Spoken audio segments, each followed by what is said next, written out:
નમસ્કાર દર્શક મિત્રો, હું છું પદ્મા અનિશા. તમે જોઈ રહ્યા છો લોક સામાન્ય. તો જોઈએ આજના સમાચાર. જૂનાગઢથી અમારા રિપોર્ટર વિપુલ કક્કડ સાથે.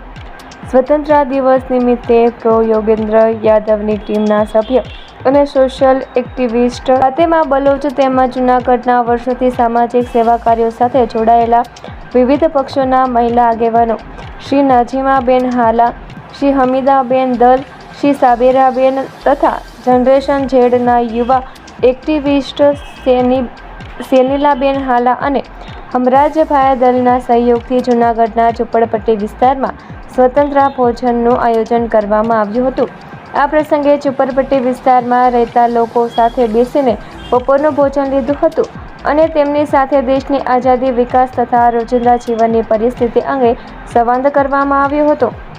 મહાત્મા ગાંધીના અંત્યોદયના વિચારને આગળ ધપાવવાના હેતુથી છેલ્લા 80 વર્ષમાં થયેલા વિકાસ કાર્યોની સમાજના છેવાડાના લોકોના જીવન પર કેટલી અને ક્યાં સુધી અસર થઈ છે તથા તેમના માટે સાચા અર્થમાં આઝાદી શું છે તે સમજાવવાનો પ્રયાસ કરવામાં આવ્યો હતો.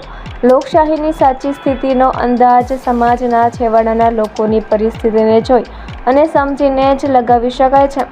દેશ સામાજિક અને આર્થિક રીતે કેટલી પ્રગતિ કરે છે અને આઝાદીનો લાભ કેટલો અંતિમ વ્યક્તિ સુધી પહોંચ્યો છે તે જાણવાનો આ એક નાનકડો પ્રયાસ હતો. તો ફરી મળીશું એક નવા સમાચાર સાથે. ત્યાં સુધી જોતા રહો લોક સામાન્ય જ.